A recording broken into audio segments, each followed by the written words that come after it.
Movie की starting में हमें दो भाइयों को दिखाया जाता है जिनका नाम था विभूति और चिरंजी। ये दोनों मिलकर भूत भगाने का काम करते थे। हम देखते हैं कि ये लोग तांत्रिक थे, इसलिए उन्हें एक जगह से ऑफर आता है कि उन्हें भूत को भगाना है। जैसे ही वो लोग उस जगह पर पहुंचते हैं तो वहाँ पर उन्हें एक फैमिली मिलती है जिनमें से एक आदमी कहता है कि उसकी बेटी गुड्डी को उसके दादा की स्पिरिट ने पजेस कर लिया है। अब ये दोनों ऊपर की तरफ जाने लगते हैं तो हमें एक बूढ़े आदमी को भी दिखाया जाता है जो कि इन दोनों को ताड़ रहा था। हम देखते हैं जैसे ये लोग अंदर जाते हैं, चिरंजी पर गुड्डी अटैक कर देती है। चिरंजी कुछ रिचुअल्स परफॉर्म करने की कोशिश करता है पर नाकामयाब होता है क्योंकि उसका गुड्डी पर कोई भी असर नहीं होता। दूसरी तरफ विभूति जब रूम में सब कुछ चेक करता है तो उसे कई सारी बुक्स मिलती हैं जो कि गुड्डी की थी। उसे एक कंटेनर भी मिलता है जिसके अंदर हीलियम गैस भरी हुई थी, जिससे कि विभूति अपनी वॉइस चेंज कर लेता है और इसी से उसे सब कुछ समझ में आ जाता है कि गुड्डी सिर्फ ड्रामा कर रही है। अब विभूति अपनी आवाज़ चेंज करके गुड्डी को डराने लगता है, जिससे कि गुड्डी बहुत ज़्यादा डर जाती है और वो कन्फ्रंट करती है कि वो सब कुछ ड्रामा कर रही थी क्योंकि वो आगे पढ़ना चाहती थी और उसके घर वाले उसे आगे नहीं पढ़ा रहे थे बल्कि उसकी शादी कराना चाहते थे। विभूति गुड्डी से कहता है कि इन सब में हम तुम्हारी मदद करेंगे। अब हम देखते हैं कि विभूति और चिरंजी मिलकर एक फेक एक्सॉर्सिज्म करते हैं और बाद में कहते हैं कि अब गुड्डी आज़ाद हो चुकी है और उसे आगे की पढ़ाई करवाई जाए, जिसके लिए उस गुड्डी के घर वाले मान जाते हैं। अब हम देखते हैं कि वो लोग उसे पैसे दे देते हैं और विभूति और चिरंजी अब वहाँ से चले जाते हैं। नेक्स्ट सीन में हमें दिखाया जाता है कि विभूति एक फेक एक्सॉर्सिज्म बना रहा था और दूसरी तरफ चिरंजी एक बुक पढ़ रहा था जो कि उसके पापा की थी। दरअसल इन दोनों के पापा भी एक तांत्रिक थे। यहाँ हमें एक और बात पता चलती है कि विभूति और चिरंजी एक फेक तांत्रिक थे और चिरंजी अपने पापा की लिखी बुक जिनका नाम था उल्लट बाबा पढ़ता रहता था क्योंकि उसे ट्रस्ट था कि भूत होते हैं और एक ना एक दिन उन्हें ज़रूर मौका मिलेगा जब वो रियल भूतों का सामना करेंगे, जहाँ पर उसके पापा की विद्या भी काम आएगी। लेकिन भूतों और प्रेतों में विभूति को बिल्कुल भी विश्वास नहीं था और वो सिर्फ लोगों के अंधविश्वास का फायदा उठाकर उनसे पैसा कमाया करता था। अगले सीन में हम देखते हैं एक सोसाइटी की तरह जहाँ पर सिर्फ तांत्रिक ही तांत्रिक हमें नजर आ रहे थे। हम देखते हैं कि वहाँ पर एक लड़की माया आती है और वो उल्लट बाबा के बेटों को ढूंढ रही थी जो कि विभूति और चिरंजी थे। तभी वो एक आदमी के पास जाकर उनके बारे में पूछती है और वो आदमी उन्हें एक जगह पर ले जाता है, एक बाबा के पास जो कि गॉगल बाबा था, जो कि विभूति और चिरंजी नहीं थे, यानी कि उल्लट बाबा के बेटे नहीं थे, लेकिन वो बाबा अपने आप को उल्लट बाबा का बेटा बोल रहा था। यहीं पर हमें एक इंस्पेक्टर को भी दिखाया जाता है जिसका नाम था छेदीलाल। वो विभूति और चिरंजी के पीछे पड़ा हुआ था। हम देखते हैं कि विभूति और चिरंजी उसे देखकर भागने लगते हैं और एक्सीडेंटली माया से मिल जाते हैं और उसे बताते हैं कि हम ही उल्लट बाबा के बेटे हैं, विभूति और चिरंजी। अब हम देखते हैं कि माया की गाड़ी में बैठकर ये दोनों वहाँ से निकल जाते हैं माया के साथ। माया उन्हें बताती है कि 27 साल पहले उनके पिता सिरावर आए थे हमारे गांव, जो कि कई सारी टीज के लिए फेमस है, और सिरावर आके उन्होंने किचकंडी नाम के भूत को भगाया था। किचकंडी के बारे में हमें बाद में पता चलेगा कि दरअसल वो है कौन। अब हम देखते हैं कि वो कहती है कि लेकिन कुछ दिनों से किचकंडी आज़ाद हो चुकी है और वो गाँव वालों को डरा रही है, जिसकी वजह से उसकी टी की फैक्ट्री का भी लॉस हो रहा है क्योंकि रात होने से पहले ही सारे कर्मचारी वहाँ से चले जाते हैं। और वो कहती है कि एक दिन उसने खुद भी किचकंडी को वहाँ पर फील किया था, जिससे कि वो डरकर भाग गई थी। अब चिरंजी माया को बताता है कि उसके पापा ने अपनी बुक में किचकंडी के बारे में लिखा हुआ है। वो कहता है कि किचकंडी को रक्त शस्त्र विधि से ही काबू में किया जा सकता है। अब ये लोग सिरावर गांव की तरफ निकल जाते हैं और रास्ते में कुछ बच्चे इन्हें मिलते हैं जो कि माया से बात करने लगते हैं। अब हम देखते हैं कि चिरंजी बच्चों को डरा रहा था, लेकिन उनमें से एक बच्ची थी जो कि उससे बिल्कुल भी नहीं डरती और उल्टा उसी को डरा देती है। अब हम देखते हैं कि ये लोग माया के घर पहुँच जाते हैं, जहाँ पर माया की बहन कनिका को भी दिखाया जाता है जिसे भूतों पर बिल्कुल भी ट्रस्ट नहीं था। यहाँ पर हमें माया का मैनेजर भी दिखाया जाता है जो कि उसका घर और फैक्ट्री दोनों को संभाला करता था।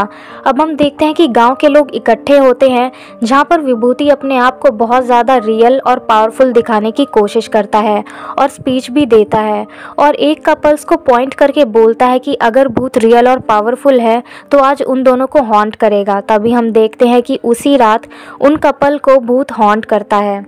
अगली सुबह वो कपल और गांव के लोग विभूति चिरौंजी के पास जाकर सब कुछ बताते हैं। वो लोग कहते हैं कि 27 साल पहले उल्लट बाबा ने किचकंडी को भगा दिया था और वो कहते हैं कि ये दोनों कुछ भी नहीं कर पा रहे हैं, ये लोग फेक हैं। अब विभूति उन लोग का भरोसा जीतने के लिए बोलता है कि अगर वो लोग भूत को बुला सकते हैं तो भगा भी सकते हैं, इसलिए किसी को चिंता करने की ज़रूरत नहीं है, वो जल्दी ही किचकंडी को यहाँ से भगा देंगे, जिससे कि गांव वालों को थोड़ी राहत मिलती है और उन्हें थोड़ा भरोसा हो जाता है। अब विभूति और चिरौंजी सभी गांव वालों से जिन जिन ने किचकंडी को देखा था उनसे उनका स्टेटमेंट लिखते हैं कि किचकंडी दिखती कैसी है। एक आदमी तो बोलता है कि वो फटी हुई साड़ी पहनती है और कभी कभी उसके मुंह से बिजली भी निकलती है, जो कि इम्पॉसिबल है, लेकिन वो ऐसा ही बोलता है। और एक आदमी तो कहता है कि किचकंडी पिरामिड की मम्मी जैसी दिखती है। सभी लोग अलग अलग हुलिया बता रहे थे, जिसकी वजह से वो दोनों कंफ्यूज हो जाते हैं। अब हम देखते हैं कि जहाँ पर विभूति और चिरौंजी का सामान रखा हुआ था वहाँ पर बच्चे उसे देख रहे थे।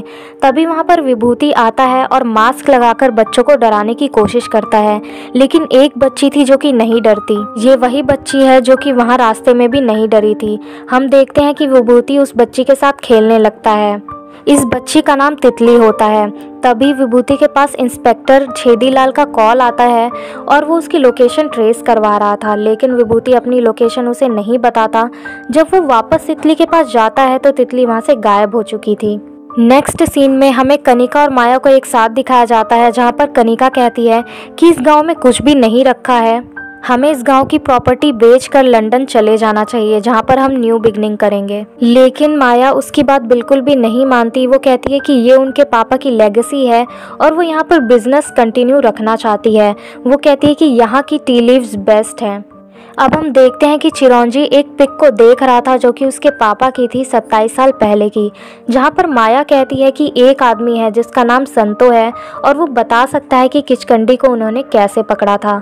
अब हम देखते हैं कि विभूति और चिरौंजी संतो के पास जाते हैं, जहां पर संतो बताता है कि उसकी बीवी हमेशा काम करके पहाड़ों के रास्ते से घर आती थी, जहां पर एक रात को वो लेट हो चुकी थी और बाद में उसे पता चलता है कि उसकी बीवी पजेस्ड हो चुकी है और वो 2 लोगों को मार भी चुकी है। और उन लोगों ने मिलकर रक्त शस्त्र विधि से किचकंडी को मटकी में कैद कर लिया था और उसे पेड़ पर लटका दिया था, जिसके बाद उसकी बीवी भी मर गई थी। यहाँ पर हमें ये भी पता चलता है कि जिसके ऊपर भी रक्त शस्त्र विधि इस्तेमाल की जाती है वो इंसान भी नहीं बचता। अब वो दोनों जाकर जंगल में मटका ढूंढने लगते हैं और उन्हें मटका मिल भी जाता है, लेकिन वो मटका बिल्कुल सही सलामत था। मतलब किचकंडी कहीं भी नहीं गई थी, वो अब भी उस मटके के अंदर ही थी। लेकिन अगर किचकंडी मटके के अंदर ही थी तो गांव वालों को हॉन्ट कौन कर रहा था? लेकिन विभूति इन सब में ट्रस्ट नहीं करता था, इसलिए वो मजाक मजाक में उस मटके को तोड़ देता है। और विभूति और चिरौंजी के जाने के बाद वहाँ पर हम किसी की प्रेजेंस को महसूस करते हैं। अब हम देखते हैं कि माया के पास उसका कुत्ता एक हड्डी लेकर आता है और वो हड्डी वही थी जो कि उस मटके से निकली थी। अब कुत्ता उस हड्डी को बेड के नीचे फेंक कर चला जाता है। अब हम देखते हैं कि माया का बेड लेविटेट होने लगता है। वो बेड से नीचे जब देखती है तो उसे हड्डी जलती हुई दिखाई देती है। तो अब हम जान लेते हैं कि आखिर किचकंडी है कौन। तो नेपाली फोकलोर या फिर माइथोलॉजी के अकॉर्डिंग उसे किचकन्या या किचकंडी भी कहते हैं, जो कि एक औरत की आत्मा होती है जो कि उसकी डेड बॉडी के किसी भी हिस्से से ज़्यादातर हड्डी से कनेक्ट हो जाती है और किसी एक पर्टिकुलर जगह को ही हॉन्ट करती है। और इसमें हमें दिखाया गया है कि औरत की आत्मा एक हड्डी से कनेक्ट हो चुकी थी जो कि किचकंडी थी, और उस हड्डी का यहाँ पर होना कि मतलब माया के रूम में किचकंडी थी। अब माया हम देखते हैं कि चिरौंजी और विभूति के पास जाकर उन्हें सब कुछ बता देती है, जिसके लिए वो लोग कहते हैं कि नेक्स्ट डे ही वो लोग रिचुअल करेंगे। अब हम देखते हैं कि विभूति रात में टहल रहा था, तभी उसे एक आदमी दिखाई देता है जो कि किचकंडी का रूप लिए हुए था। विभूति उस आदमी का पीछा करके उसे आखिरकार पकड़ ही लेता है। तब उसे पता चलता है कि ये कोई और नहीं बल्कि मैनेजर है, और हमें यहाँ ये भी पता चलता है कि इन सब के पीछे कनिका ही है। कनिका का ये प्लान था कि वो गांव वालों को डरा कर गाँव से बाहर भगा देगी और इस गांव की प्रॉपर्टी को बेच देगी, उसके बाद लंदन जाकर वहाँ पर एंजॉय करेगी।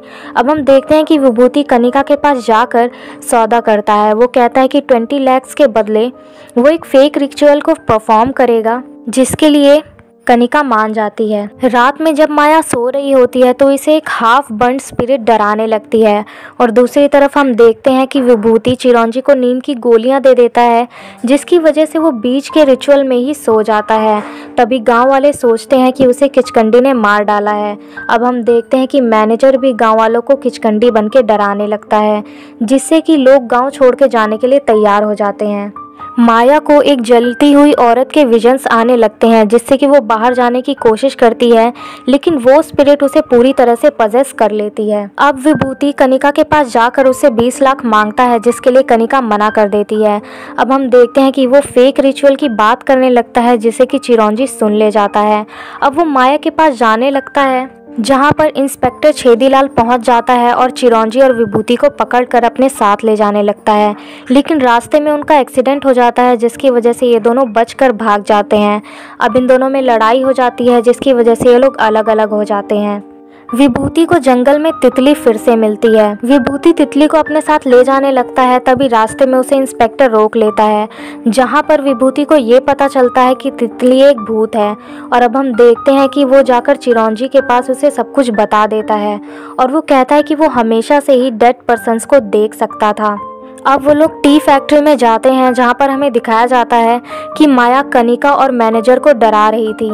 वो लोग उसे ठीक करने की कोशिश करते हैं, लेकिन माया बहुत आसानी से उसे हरा देती है। चिरौंजी के पापा की बुक भी खो चुकी थी। अब हम देखते हैं कि किचकंडी विभूति को मारने के लिए जाती है, जिसके लिए चिरौंजी कुछ मंत्र पढ़ता है और हम देखते हैं कि माया के अंदर से किचकंडी निकल जाती है।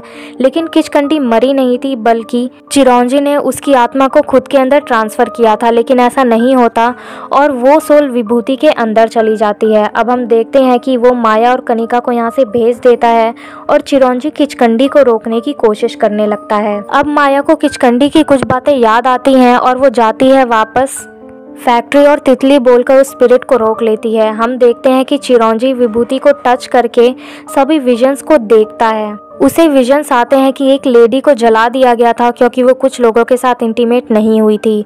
हमें यहाँ ये भी पता चलता है कि उस स्पिरिट को अपनी बेटी तितली चाहिए, जिसके लिए सभी लोग जाकर जंगल में तितली को ढूंढने लगते हैं और फाइनली तितली मिल भी जाती है और किचकंडी तितली को लेकर अपने स्पिरिट वर्ल्ड में वापस चली जाती है और इसी के साथ मूवी एंड हो जाती है। मूवी के लास्ट में हमें एक पोस्ट क्रेडिट सीन भी दिखाया जाता है, जहां पर हमें पता चलता है कि इंस्पेक्टर छेदीलाल विभूति और चिरौंजी के साथ मिल चुका था और उन्हीं के साथ काम करता था और उसे स्कॉटलैंड से एक कॉल भी आता है, जहाँ पर उन्हें अब वेयरवुल्फ और वैम्पायर से बचाने था लोगों को, और वहां जाने के लिए वो अपनी भूत पुलिस के साथ रेडी हो जाता है। तो कैसी लगी आपको ये हिंदी एक्सप्लेनेशन, कमेंट बॉक्स में कमेंट करके ज़रूर बताइएगा।